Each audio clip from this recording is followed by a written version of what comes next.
Oke, salam jumpa teman-teman sekalian. Pada video kali ini, kita akan membahas suatu hal yang menurut saya menarik ya. Jadi, pembahasan kita kali ini mengenai eh, pengembangan suatu skala atau alat ukur yang sifatnya unidimensi. Nah, kita akan mencoba menguji apakah suatu alat ukur yang sudah dikembangkan itu benar-benar alat ukur yang unidimensi atau tidak, ya. Nah, alat ukur yang akan kita uji keunidimensiannya pada video kali ini adalah alat ukur yang disebut dengan alat ukur ini. Saya coba tunjukkan dulu. Ya, ini alat ukur yang dinamakan Perceived Stress Scale. Nah, alat ukur Perceived Stress Scale ini memang sudah banyak digunakan ya, terutama ketika kita melakukan penelitian mengenai tingkat stres gitu ya. Nah, ketika melakukan penelitian tentang tingkat stres itu, alat ukur Perceived Stress Scale ini sering digunakan.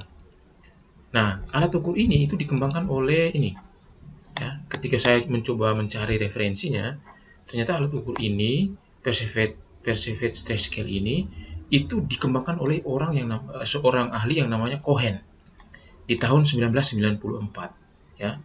Nah, Perceived Stress Scale. Nah, alat ukur ini itu terdiri dari 10 item.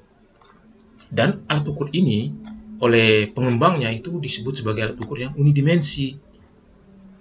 Jadi bukan alat ukur yang multidimensi, alat ukur yang unidimensi. Nah, kalau dia alat ukur yang unidimensi, maka semua itemnya mestinya mengukur apa yang ingin diukur. Artinya, semua itemnya mestinya mengukur tentang stres gitu ya. Nah, tentang stres itu baru bisa disebut sebagai alat ukur yang unidimensi. Jadi ada 10 item ya. Nah, menariknya bahwa dari 10 item ini itu tidak semuanya itu adalah item-item yang menanyakan atau menyatakan tentang stres gitu. Nah, ada juga item-item yang menanyakan atau menyatakan hal yang sebaliknya. Nah, ini kalau di dalam pengukuran itu disebut dengan item yang unfavorable. Ya, disebut dengan item yang unfavorable. Nah, di sini saya sudah punya data, teman-teman. Ini nanti data yang akan kita uji ya. Nah, ini. Jadi saya sudah punya data. Ini ada 200 responden ya. 200 responden mereka mengisi alat ukur ini gitu ya. Yang terdiri dari 10 item ini, Perceived Stress Scale ini.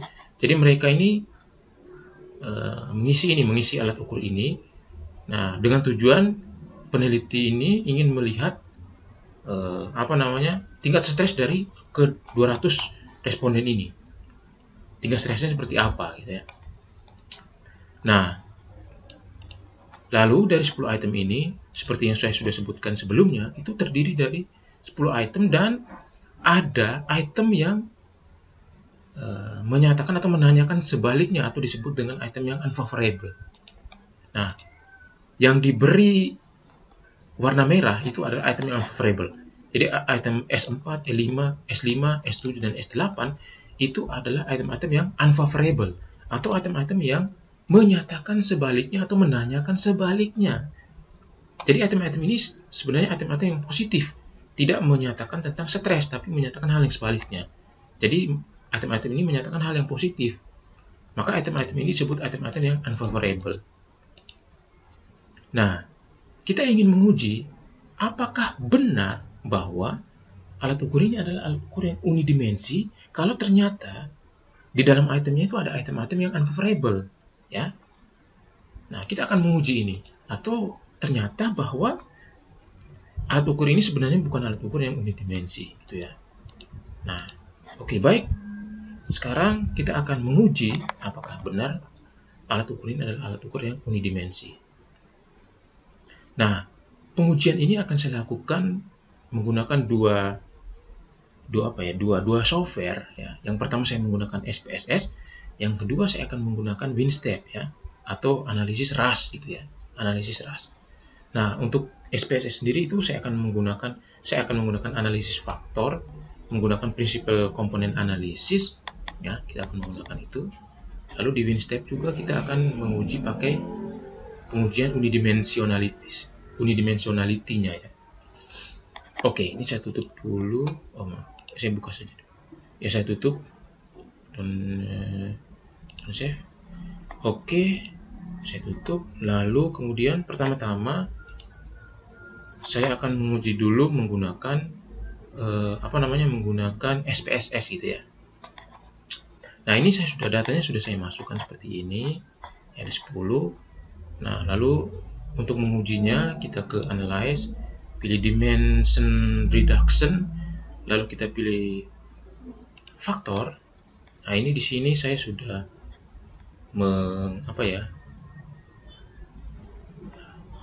mentransfer step item ini ke ini ya, ke variables yang seperti ini. Lalu deskriptifnya saya centang pada KMO and Beatles of Prosperity. Extractionnya saya pilih yang Principal Component Analysis. Rotation saya pilih Varimax. Nah, sudah ya, seperti ini. Lalu kemudian saya klik OK. Jadi ini ya, saya menggunakan metodenya Principal Component. Oke. Nah, keluar teman-teman. Dan di sini kita lihat extraction totalnya itu ada 3. Berarti dia membentuk 3 komponen. Nah, di sini sudah menjadi apa ya? Di sini terlihat jelas bahwa alat ukur ini ternyata bukanlah alat ukur yang unidimensi. Ya, karena di extraction totalnya itu ada 3 komponen yang dibentuk di sini. Nah, ini kita bisa lihat pada komponen matrix dan rotated komponen matrix. Nah, ini ada 3 komponen yang dibentuk. Kalau dia itu adalah alat ukur yang unidimensi, maka hanya akan ada 1 komponen. Tapi di sini kita lihat bahwa terdiri dari 3 komponen. Berarti memang alat ukur ini adalah alat ukur yang bukan unidimensi gitu ya, alat ukur ini. Nah, sekarang kita akan melihat per itemnya, item mana yang masuk pada komponen 1, item mana yang masuk pada komponen 2, dan item mana yang masuk pada komponen 3 gitu ya. Nah, ini saya copy saja ke ke Word untuk mempermudah. Nah, sekarang kita akan lihat. Nah, item S1, S2, dan S3 itu kita lihat masuk pada komponen 1. 45 itu masuk pada komponen 2. Ini saya pakai warna merah saja ini. Lalu item 6 itu masuk pada komponen 1. Item 7 masuk pada komponen 3. Ya, karena nilai loading faktornya itu kan lebih besar di komponen 3 ya. Begitupun S1, S2, dan S3 ini kan loading faktornya itu lebih besar pada komponen pertama, maka dia masuk pada komponen yang pertama. Nah, S8 juga itu masuk di komponen yang ketiga. Sedangkan 9 dan 10 itu masuk pada komponen 1. Nah, di sini terlihat jelas teman-teman. Oh, ini saya pilih kuning saja ya. Jadikan kuning, ini juga saya jadikan kuning. Oke. Salah. Maaf. Nah, di sini terlihat jelas teman-teman bahwa alat ukur ini membentuk 3 komponen ya. Dan item-itemnya itu misalnya item 1, 2, 3, 6, 9, dan 10 itu berada pada komponen 1. Sedangkan item 4 dan 5 itu pada komponen 2, item 7 dan 8 pada komponen 3. Nah, kita lihat di sini bahwa ada sesuatu yang unik bahwa item 4, 5, 7, dan 8 itu adalah item yang unfavorable, teman-teman. Nah, ini saya buka lagi datanya ya. Ini. Nah, yang menarik bahwa ini item 4, 5, 7, dan 8 itu adalah item-item yang unfavorable. Nah, item-item yang unfavorable ini ternyata membentuk komponen yang berbeda gitu.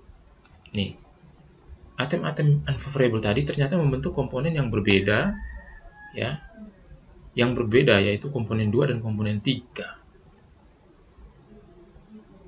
Dia tidak masuk pada komponen 1 ini, tapi masuk pada komponen 2 dan komponen 3.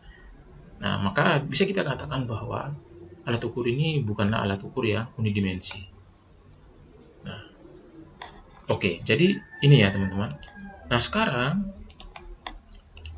sekarang saya akan mencoba menggunakan WinStep ya untuk analisis ras.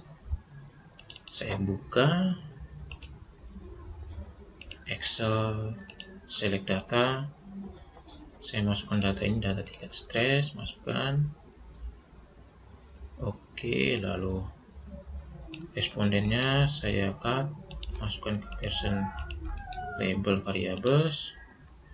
Nah, untuk itemnya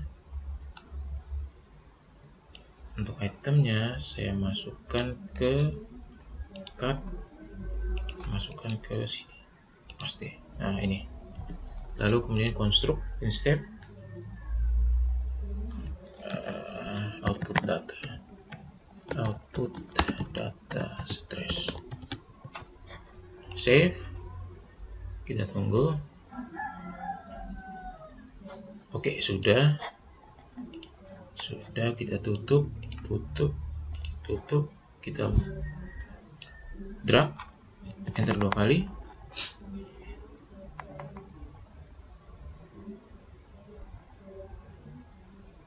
Oke, sekarang kita ke tabel 23, item dimensionality. Pilih yang ini, yen Q3. Oke. Nah, sekarang kita akan melihat soal apakah dia unidimensi atau tidak. Kita lihat pada ini, unexplained variance in first contrast. Itu kita lihat nilainya 2,7 ya, sudah melebihi 2 nilainya ini. Nah, sudah melebihi 2 sehingga bisa kita katakan ada item-item yang mengukur dimensi yang lain atau tidak mengukur mengenai stres gitu. Nah, kita akan ke bawah, kita lihat pada tabel ini. Nah, di tabel ini kita lihat ada A, B, C, dan D ini. Ini berarti item-item yang diindikasi sebagai item-item yang tidak mengukur tentang stres. Dan kita melihat tabel di sini. Nah, di tabel ini diberikan 4 item yang ternyata item-item itu bisa dikatakan sebagai item-item yang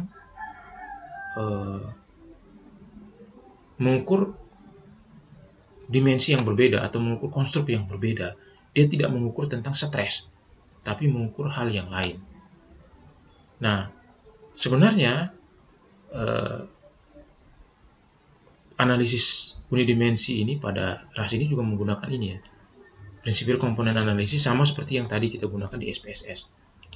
Nah, sehingga hasilnya sama gitu. Ini item 8, 7, 4, dan 5 itu diidentifikasi sebagai item-item yang mengukur hal yang berbeda. Mereka tidak mengukur tentang stres gitu. Dan ini sebenarnya logis gitu ya. Sebenarnya logis karena item 8, 7, 4, dan 5 ini adalah item-item yang unfavorable. Dia menyatakan hal yang berlawanan. Dia tidak menyatakan tentang stres, tapi menyatakan hal yang positif gitu. Nah, maka ketika kita menguji item-item ini, maka wajar jika item-item ini ya diidentifikasi sebagai item-item yang mengukur konstruk yang berbeda. Dia tidak mengukur tentang stres karena dia ini adalah item yang unfavorable. Nah, lalu apakah ini istilahnya itu baik atau bagus skala ini? Ya, sebenarnya begini. Alat ukur ini sebenarnya kan adalah alat ukur yang unidimensi gitu ya, karena dia mengukur tentang stres. Maka alangkah baiknya jika alat ukur ini memang setiap itemnya itu mengukur tentang stres, tidak mengukur hal yang sebaliknya, atau tidak memiliki item yang unfavorable. Nah, lalu pertanyaan kita, kapan sebaiknya item unfavorable itu digunakan gitu? Kalau misalnya untuk alat ukur yang unidimensi itu kita tidak boleh menggunakan atau tidak baik menggunakan item unfavorable. Lalu kapan baiknya item unfavorable itu digunakan. Nah, untuk menjawab ini, saya mencoba menggunakan referensi, teman-teman. Mana ya? Saya mencoba menggunakan referensi. Nah, ini referensinya. Ini referensi ini dari tulisannya Pak Wahyu Widiarso ya, dari Fakultas Psikologi Universitas Gadjah Mada. Nah, judulnya itu peranan butir unfavorable dalam menghasilkan dimensi yang baru. Nah, di tulisan ini dia menjelaskan bahwa dia menjelaskan soal item unfavorable. Nah, lalu di paragraf ini dia menjelaskan bahwa ini dalam bidang psikologi dikenal berbagai jenis konstruk berdasarkan arah ukurnya. Jika dua konstruk merefleksikan sesuatu yang berlawanan dinamakan sebagai konstruk bipolar. Sedangkan jika kedua konstruk adalah independen dinamakan dengan konstruk ortogonal. Nah, jika dua konstruk memiliki hubungan bipolar, maka keduanya dapat diukur dalam satu alat ukur. Misalnya pusat kendali, eksternal dan internal. Nah, adalah konstruk bipolar sehingga diukur dalam satu variabel. Satu konstruk memuat butir favorable, sedangkan konstruk lain adalah memuat unfavorable. Nah, sebenarnya ini menjawab pertanyaan saya tadi ya, bahwa kapan item unfavorable itu digunakan. Nah, item unfavorable itu bisa digunakan kalau misalnya alat ukur kita itu adalah alat ukur yang sifatnya itu bipolar ya. Ini, jika dua konstruk memiliki hubungan bipolar, maka keduanya dapat diukur dalam satu alat ukur. Nah, jika alat ukur itu adalah alat ukur yang konstruknya bipolar, maka dia bisa menggunakan item yang unfavorable ya. Nah, contohnya ini pusat kendali locus of control itu kan ada sisi eksternal dan sisi internal. Atau misalnya motivasi. Nah, motivasi itu kan ada motivasi internal sama motivasi eksternal. Nah, alat ukur motivasi yang ada motivasi internal dan eksternal ini, nah itu bisa digunakan item unfavorable. Nah, bisa jadi di internalnya itu kita gunakan item yang favorable, lalu di eksternalnya itu kita gunakan item yang unfavorable. Nah, kalau seperti ini, kalau konstruknya bipolar seperti ini, maka kita bisa menggunakan item unfavorable. Tetapi dalam kasus ini, kan alat ukur ini kan sebenarnya bukan alat ukur yang bipolar ya. Konstruknya kan tidak bipolar. Konstruknya itu kan pasti bahwa mengukur tentang stres. Nah, dan stres itu kan sifatnya tidak bipolar gitu. Maka semestinya dia tidak memiliki item yang unfavorable. Semestinya semua itemnya itu benar-benar item yang mengukur tentang stres ya, bukan mengukur hal yang sebaliknya gitu. Nah, jadi teman-teman saya kira seperti itu dulu video saya kali ini menyangkut alat ukur unidimensi. Apakah alat ukur unidimensi itu dapat menggunakan item yang unfavorable atau tidak gitu ya. Nah, kalau misalnya tidak dapat, maka kapan item unfavorable itu digunakan. Nah, semoga video saya ini bermanfaat ya. Kita berjumpa lagi pada video saya selanjutnya. Terima kasih.